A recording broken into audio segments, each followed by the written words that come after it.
Live. Hello. We almost lost, but we drew, and I'm really angry, as is Cash and Alex.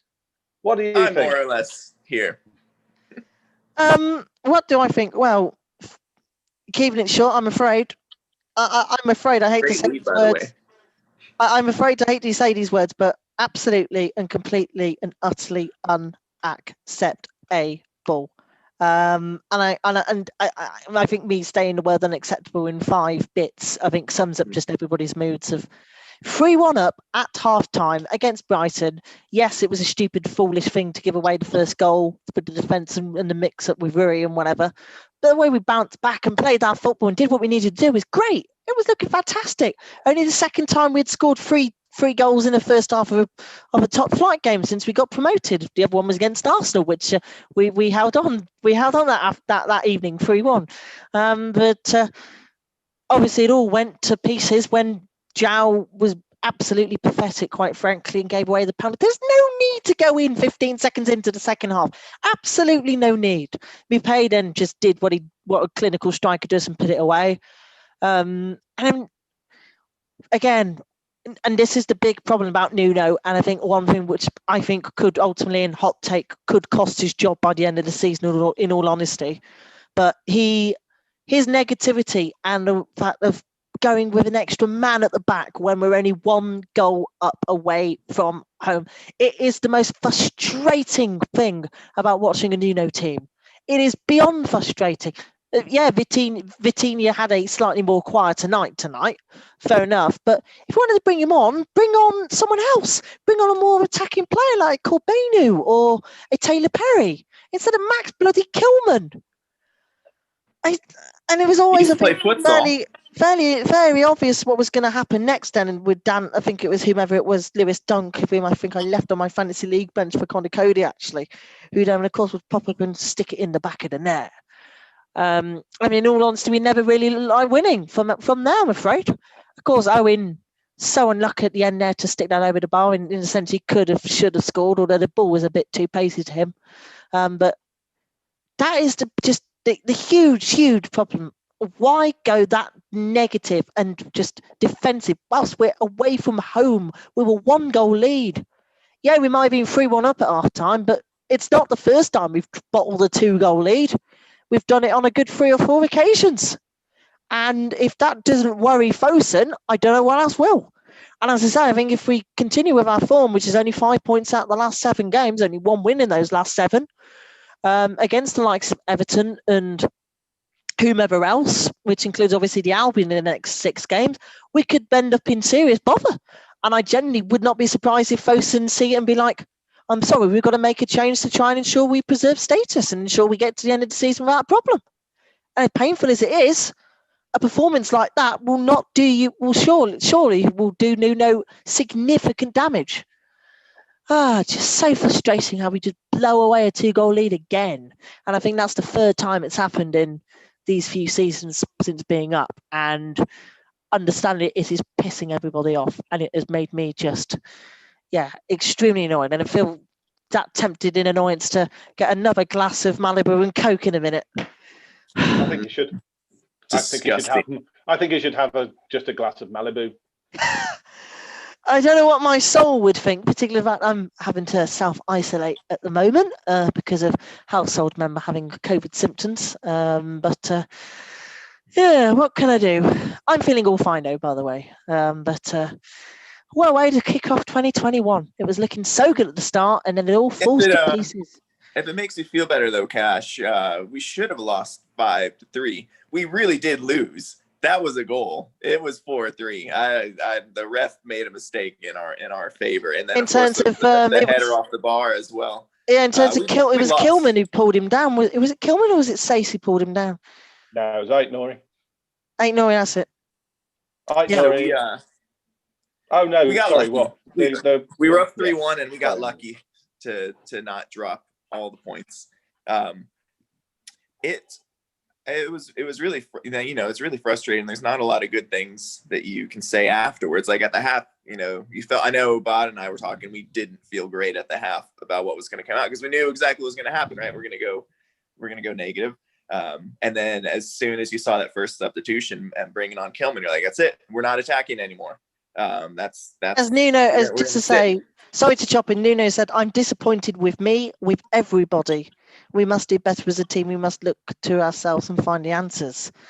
I think it's official that we really need to it's adjust our expectations to a rebuilding year. We need to add a new voice in the coaching team. Yep. That doesn't say sit and defend this lead. That too. Why don't But we? now Hey, we're looking I've at got a getting our plan. youth in. Carry on doing what we're doing. Sorry, Alex.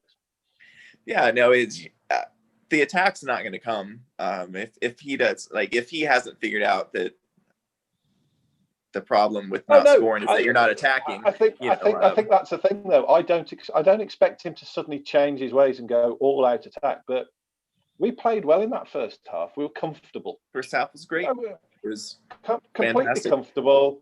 And then maybe slightly fortuitously had a 2-goal lead, but we were good for the lead. Maybe 2 goals was a bit rich, but we were good for the lead. And then we go in and we come out and we decide, oh no, a team that's near the bottom with no confidence, have had no wins at home bar one all season. And then what do we do? I'll tell you what we'll do. We'll sit back, let them have the ball, build their own confidence. Okay, a really stupid tackle. It was inexcusable. I just don't know what he's doing there. If there's one thing that went wrong today, it wasn't Nuno as much as it was that play, like that penalty. I don't. You see, I don't see that. I see that because after that they still sat back. They still sat back and didn't let them have the ball and let them pass the ball around and try and apparently soak up the pressure. But it's just a numbers game. If you keep letting another team have an attack, eventually they will score. So if you start doing that at the start of the second half, well, they've got a whole half to keep attacking the keep, attacking the keep, attacking. I mean, it was inevitable. We've done it all season. We struggled to hold on against Sheffield United, and look where they are. They can't score. They can't score or win in game. And they can't hit. They couldn't hit. They couldn't. Sheffield United couldn't win. Sheffield United couldn't even win in a brothel. 2 points and they've got 16. I'm not looking because I'm never going to get what I want, which is ridiculous attacking football. That's fine, but it just staggers me that you can go. We're that comfortable at that time. Carry on doing what we're doing, because if we're that comfortable and ahead by 2 goals, then we're doing something right. Why would you change it? I don't think Brighton, it would have, the goal would have G'd them up a bit, but I think we'd have weathered that for the next 10 minutes after that. We'd weathered that. We'd have got back in the game. We'd have been fine. And we'd probably have scored, much like we did when they scored. And it's just like, but we don't. We just sit and think we can soak up the pressure, lose all the tempo completely. We had a lovely tempo. We were zipping the ball around and everything in the first half. And as soon as we stop that, that's it. Tempo gone, and then they equalise. And then we really struggle to hold on. It's just we're never going to score from that point. The team has just lost its whole. It's not tempo. I'm just going to keep saying the word tempo. Tempo. All gone, completely drained.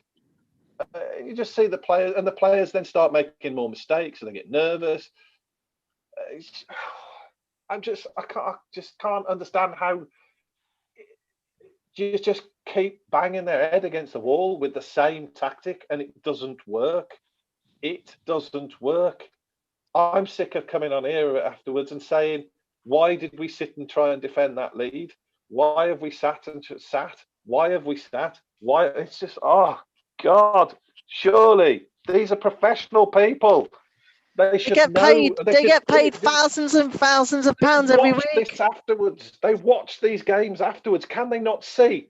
First half, good tempo, kept the ball, well on top. Second half, sit back, invite them on, give them confidence. They get back in the game. Oh no. Anyway. My hot take was right, though, that I sent to Alex that Neves was going to score. So that was nice. And it was a very calm and very well taken penalty too. Never looked in doubt from the moment he stepped up. Yeah. My hot That's take what's might, I think prove that's true what's. too. Yes, it might, sadly. I think that's what makes it so annoying, was that the first half was so actually comfortable that we just totally changed the second half. And I refuse to believe that one penalty is going to completely change the outlook of an entire team. It was a stupid penalty, but it was a penalty nonetheless. And if one penalty like that does change an entire team's performance, then we've got more serious problems than I thought. Well, there definitely are, because it's not something that Nuno's been able to diagnose and treat. Maybe diagnose, but it's not something to be able to treat. It's also, we can't forget that how many of our first team selections are injured. Is it up to 6 now that we're missing? So he's never faced an injury crisis in his career. Here it's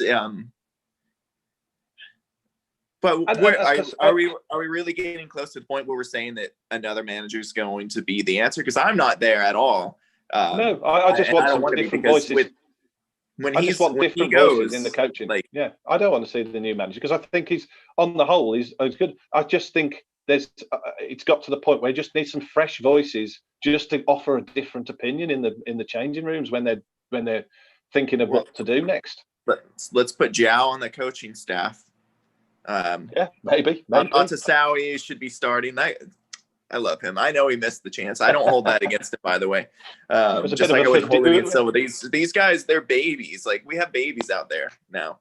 The fact we have 7 teenagers. The fact we have 7 teenagers on the bench shows two things. One, obviously, of our injury, of the fact we've got 5 of our big players currently on the injury bench, and then obviously, secondly, the way which we're trying to prepare for the next couple of years, which is understandable. Obviously, it would help if Rao and Leander and Willie and Johnny and the other under Daniel, I think, who obviously injured his, I think it was his leg or whatever in against United. It would have obviously helped if they were on the pitch.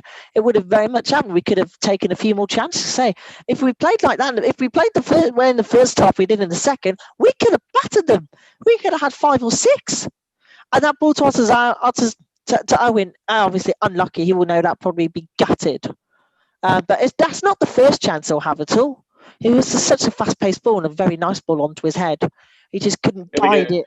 He'll be getting a file out and just filing off the edges of his 50-pence head after that. I'll tell you, I've been on here saying I see the flashes for Fabio, but I do think we need help there, most like immediately, as we've all been saying. But just as soon as he touched the ball tonight, and he's learning, but the attack was over. Once it came to him, that was the end of the road for that attack. So he had a really hard night tonight, and it just, like, you need that talisman sort of figure. Diego Costa, maybe, I don't know, but it's but again, for me though, we could have had anyone in there. Raul could have been playing second half. If we go out like we do, it makes no difference. We could have wonderful players available. And if we go out with the mentality to just sit back and give the opportunity to we really need to get Nuno in on one of these calls and ask him the hard question. Why? Well, I'd like to just know what the mentality is behind it. I mean, as I say, I'm not professional, but I'm watching it, and I am probably wrong, but I want to know why. I want to know why that is the plan, to sit back and try and hold on to a 1-0. I mean, I commented to you how stretched the game was in the first half, and that alone is unsustainable, though, to allow those attacking chances, with less defenders back, for a whole 90 minutes. Like, eventually, like, the game we had to slow it down, and that might have been his intent, because it was wide open for a big swath of that first half, which we did score 3 times. So, should we do that? Yes. Which obviously the first of them, I have to say, the equaliser from Sace. Might as well put Rahman up front. Yeah. Put him Cracking up header. And that way he'll be our first line of defense as well, and just keep the ball in their end of the pitch the whole time, because he can just do everything. glancing headers, flicking it in our own 6-yard box, just flicking it back. Could you imagine if that would have gone into score, which it easily could have, like for Brighton? But he's playing with a confidence that I've never had. In any sport. So yeah, so I think I think that's why that's why I'm so absolutely annoyed. Is that they showed, even with a lot of players out, they were very comfortable for a whole half, and then we just decided to change it and go back to something that every time we play in that manner, we look weak, uncomfortable. There's no tempo in the play. The mistakes start happening. People start getting out of position. Sloppy balls to each other. Hey, sloppy balls. But it's just, I can't. I just can't understand it next week. Well, it's Palace next week. Palace in the Cup on Friday, which is on BT Sport Extra 2. We're being shoved on a Friday night on one of BT's lower channels. I might give that one a miss. I'll watch us win the FA Cup in the finals, but I might give the third round a miss. We'll see. It'd be interesting to see what the team is for that. Indeed, we'll probably discuss that towards the end. But what real positives could we take out that first half? I generally am trying to think, and I've been trying to think since Nuno decided to go. From the first half, we looked comfortable, and there was a nice tempo to the passing, and then we got knocked the ball around quickly, and we looked much more as a team. Could have had another one or two as well if luck fell into place as well in that first half. It looked good. Looked really good, really neat. Without being like gung ho or anything like that, we looked comfortable at the back. We were playing people forwards. Traore's had his form haircut, which means he'll play better now. And he was decent. And he was decent again. He was decent-ish again tonight. He was good. He was. Yeah, got the penalty as well, which was a Stonewall penalty. Traore was our best attacking player tonight. I still think Neto clearly. I thought Neto had a quiet game. He looked. I still want to know what gave him a bloody nose, because for some reason Sky didn't show any replays of that. They just seemed to want to show Brighton players. Apparently the ball hit him too hard. I think I heard in commentary. Oh, right. I just wanted to know what happened, because he got like. Seemingly was a bit of a freak instant. Proper blooded nose from it. Yeah, seemingly was a freak instant. Apparently no one hit him, or no one accidentally collided into him, which is fine. So that is quite strange, but Pedro I think is in a bit of a quieter patch at the minute. Yeah, he didn't have his best game. I mean, that's not to say he wasn't effective, but he wasn't that effective tonight. He's the reason he still had his goal. Oh yeah, that's what I'm saying. I'm just thinking for his me, standards this he's season. the only person that he gets inside the box and he fires, and he's at least doing that, and good things come from that. A loose ball, and then Saiz is there to see it in. So what are you going to do? We started doing those stupid bloody short corners again, which I hate. Yeah, no, that has to go. They're just a waste of time. So we can stop that. Or even the free kick just outside the box. We did the same thing, and it was way less effective than putting it in. That one just showed to me how Moutinho is having an absolutely shocking game. A shocking season. Maybe that's why the first half was so good too. Is I forgot Moutinho was there. Like he didn't have anything to do. I noticed a few short passes where put people in trouble, but we were comfortable enough to keep it going. But what I'm saying is to show a good example of it was off his game. They rolled the ball was rolled to him on that free kick, and he had all the time in the world to pick someone out, and he kicked it behind every single one of them. Yeah. And it was such a good, and I think it was a nicely worked free kick, funnily enough, for a short one.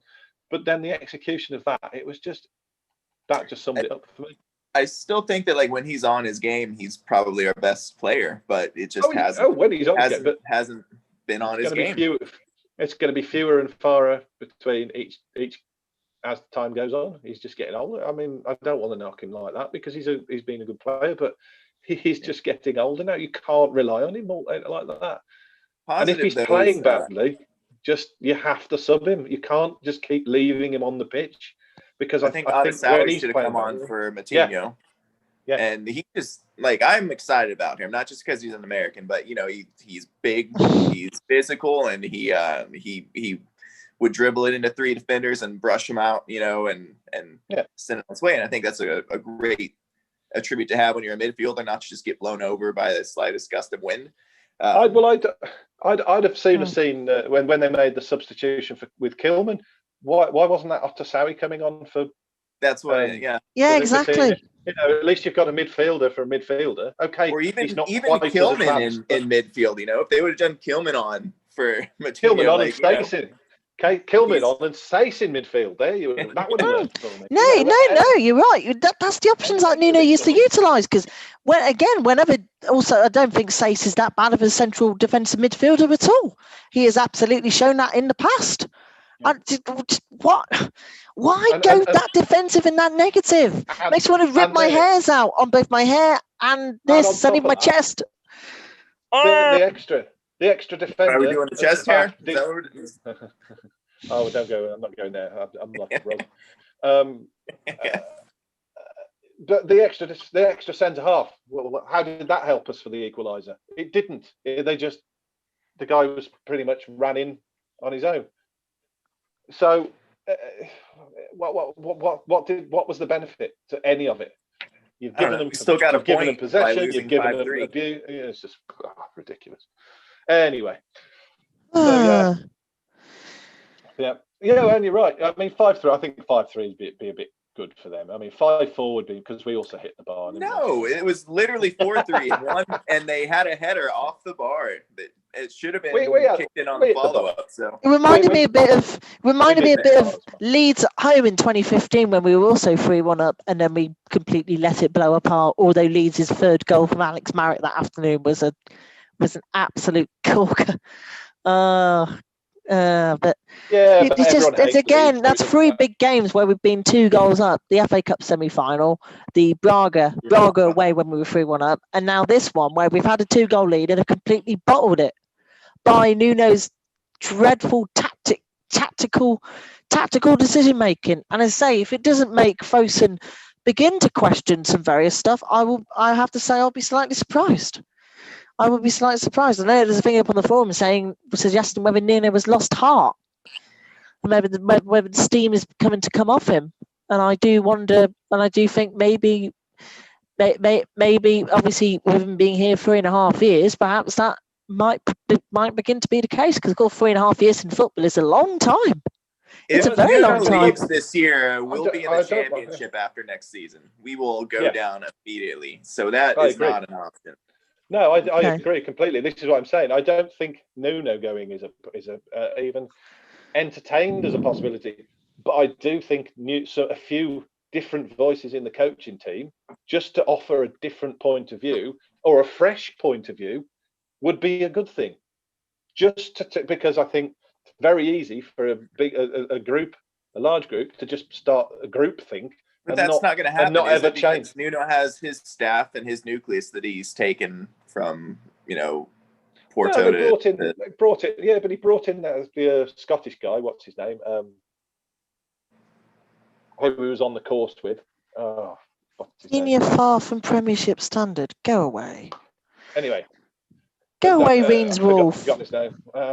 We'll see. We'll see. But yeah, I do just think, much like as I said, I've said before, like Alex Ferguson used to do. He used to change his number 2 every 3 years. It's a long time to go without number 2. But obviously, and obviously Mike Phelan, I think it is. Oh, that's a terrible joke. Sorry, I'm just dropping. Really. No, I liked it. I just watched Austin Powers with the wife last night, so it just reminded me of that. Yeah, Mike Phelan, he was basically his number 2 at United, and then he went off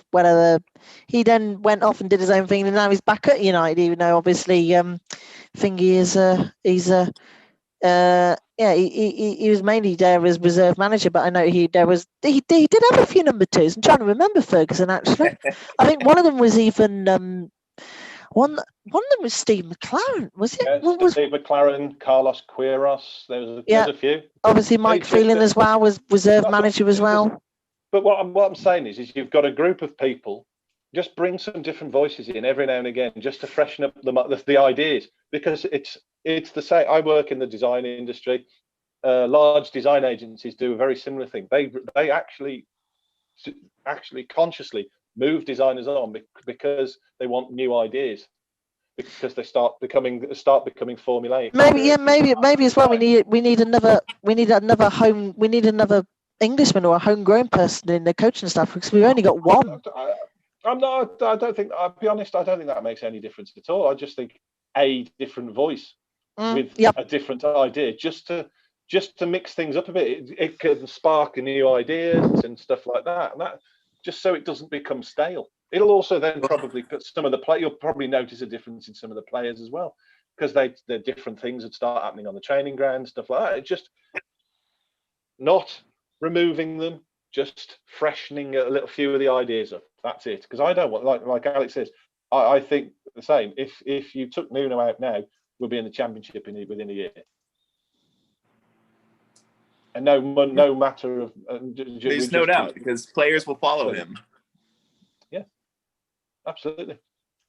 There's a lot. I think there's a lot of loyal players to him as well. Yeah, including Neves, who I saw got some slack, but I still thought he was brilliant as always. Like he's just our.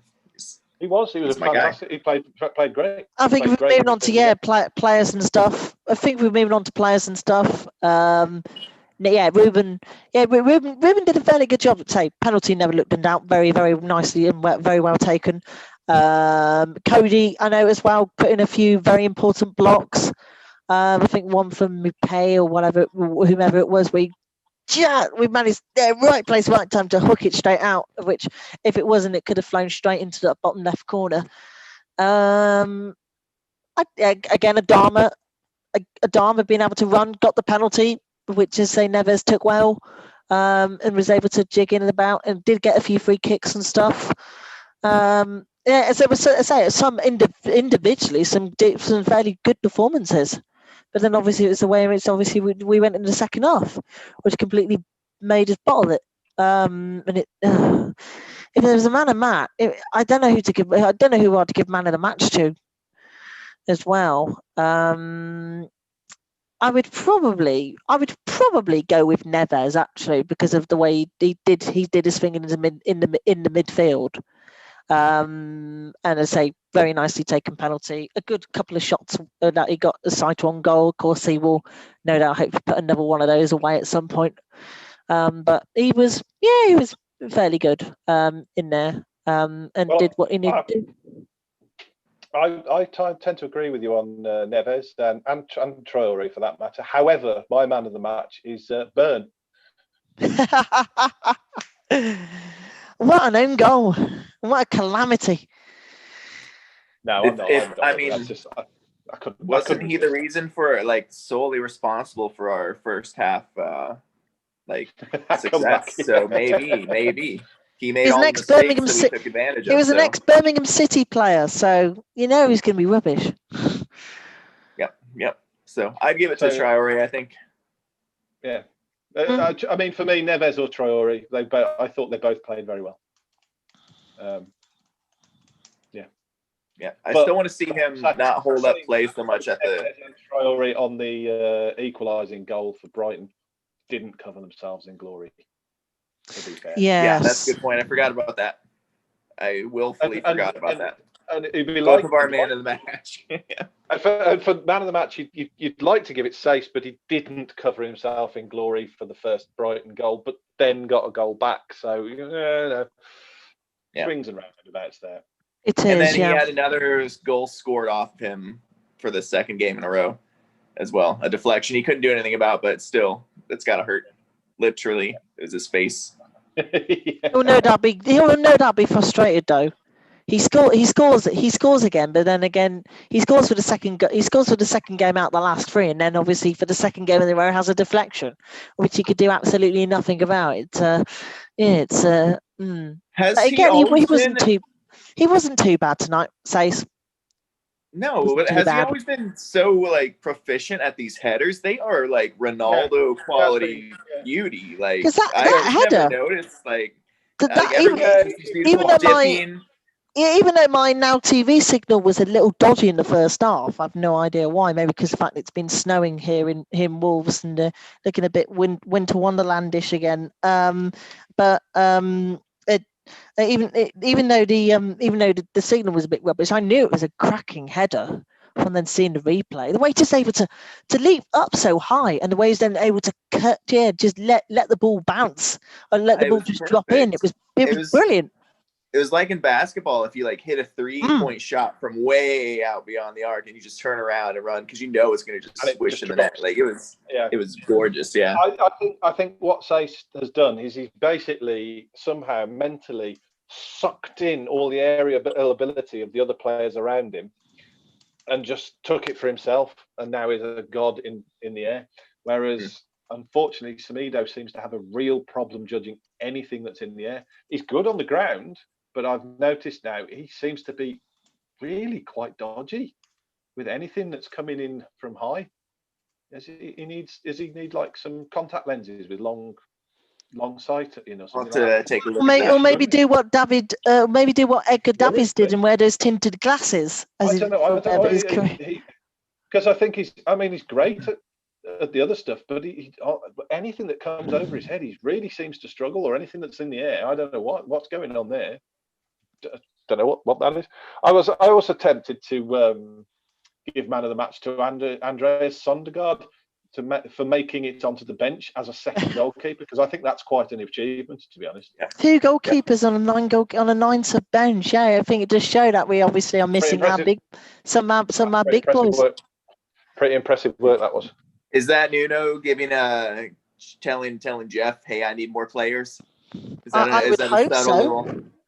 Again, suggestions from some people in the Turkish media. So, in terms of transfers, again, suggestions I think yesterday from the Turkish media that we are looking at Diego Costa, and that he would be more likely to come to us instead of Fenerbahce, which he's also been linked with. Again, as for the short term, I've heard just for the remainder of the season, which I'll take. He may be 32. Everyone that does. He may be 32, but he may be 32, but 9 major honours. A proven goal scorer when he gets given the chances, and we've got potential to supply him. We just need to show it and use it.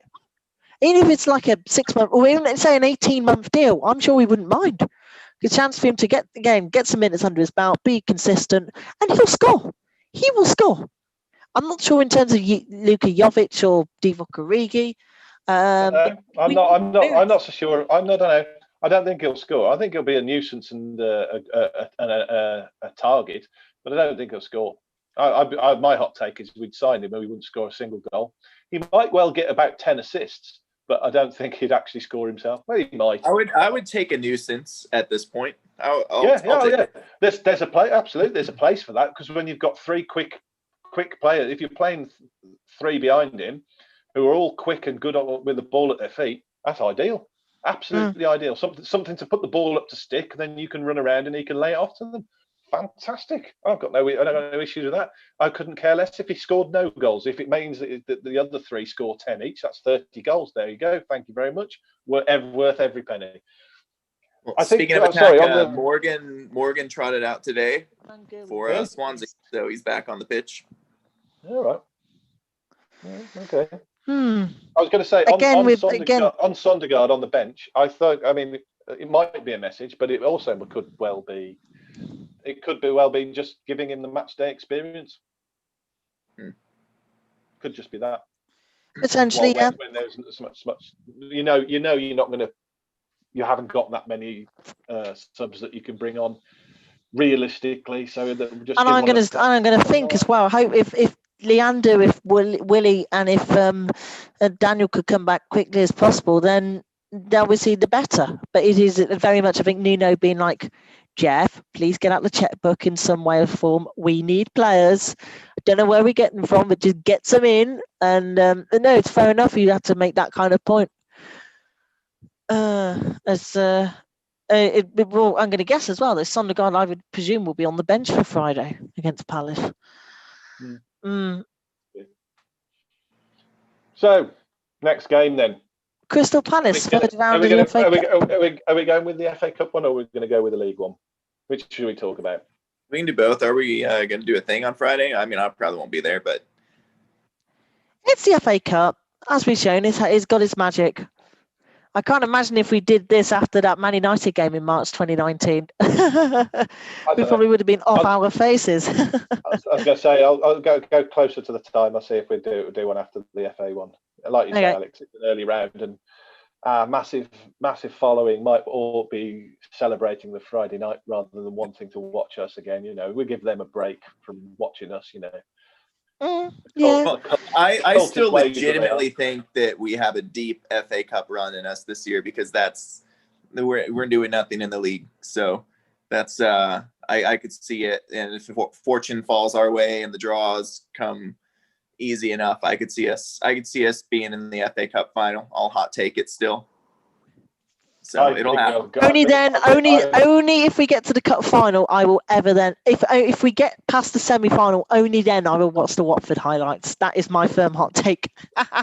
Only then I will watch the Watford highlights. So I don't think we will get. Unless I paid £1 million beforehand. I don't think we're going through this round. I think we'll be knocked out. I think we'll have a very, very poor performance in the cup. I see a tight 1-0 win this Friday. No, I don't think that. I don't. Yeah, I think the other way. I think we'll go with. I think first of all, Nuno will probably want to. Nuno, obviously, after his lot of reflection and his thoughts after tonight, will then I would hope use a fair few seniors of the senior guys. I know that'd be a mix of the senior squad and the youth. As and give a small breather, but knowing the Stoke experience in the League Cup back in September or October, whenever it was, I would saw Tenor go down the tube. I would hope he'd want again take the cup seriously as he did in his first season, and I'd say up until 68 minutes in at Wembley, it was looking rather nice and rosy. I would hope this, and Palace were in dreadful form until today. Of course, they would then beat Sheffield United, the worst team in the league. So I don't know that feeling pleased about that. I personally think we will win on penalties. I think we'll win. It'll be a 1-1, and I think we'll scrape it on pens. And we'll actually win on pens, as we have done, though, actually, a few times as we did against, I think it was Reading last season in the League Cup. But I think I do want to hopefully maybe do something, and even if it's on pens, I'm sure we will take a round 4, because we've got a fair few games. We obviously only have got league games if we go out, and with the way in which our league form is blowing as hot and as cold as a fan in the summer. I think it'll be a lot of youth players, and I think it'll be played like an under-23 game, and Crystal Palace will put a load of first team reserves out who will be much more match hardened, and it will be just men against boys, and it will look like men against boys, and we'll go out. Sorry, that's how I think. Still sunny. But however, I think the next league game we might actually perk up a bit. Maybe we won't try and defend a one goal advantage. Who's next? Next in the Premier League, let me have a look. If we want to do the other Premier League game, no, let me go matches. Next in the Premier League is Everton, Tuesday the 12th at 8:15. We'll lose that 4-0. Oh dear Lord, we are 7 points behind Everton now. Yeah, bugger. As We'll win that Arsenal two- winning, 2-0. Arsenal are now above us as well. I know they're beating the Yeah. Albion 2-0. Yeah, I'm going 2-0 against Everton. We will win 2-0. We play better. We play better. Nino will want a response. He'll probably know. He'll definitely not want to mess up as he did tonight. And say against Everton, we are not too bad at all, as we've shown. We are not bad at all. You've just jinxed it. Here's what it is: if Matinho starts, we lose. If he doesn't start, we'll win. Yeah, We'll put it there. Jao Sorry, needs to become a sub player only. That is a fact, particularly after tonight again. He can't give a penalty away like that. I'm sorry. It wasn't just the penalty though. He was General hitting play. passes back people and putting. Occasionally he'd do a good tackle and he anticipated some and he did make some good interceptions. But also at the same time, players just run past him, literally run past him. Yeah, and it's just and it's really sad to see he's either got to try and adapt his game where he's not scampering about trying to track people down and realise he's not going to be able to do that anymore, or he's just not going to play because he's our deepest midfielder, right? And there was just nothing but grass in between the back line and the midfield that Brighton just run into all day, straight attacking like time and time again. So yeah, it's sad. It is sad, but it's just inevitable. The inevitable tracks of time. Days on the slow road to retirement. So there you go. Right. Well, we said it was going to be shorter, so let's end it there. Lovely. And maybe we'll see you Friday. We might see you Friday. You might be lucky, but you might not because I might be too goddamn lazy or pissed off to want to do it. Anyway, We'll see. No, we might see you Friday. If not, we'll see you on Tuesday after the Everton game. Thank you, everybody. Have a good one and stay safe. ta-ra. See you then.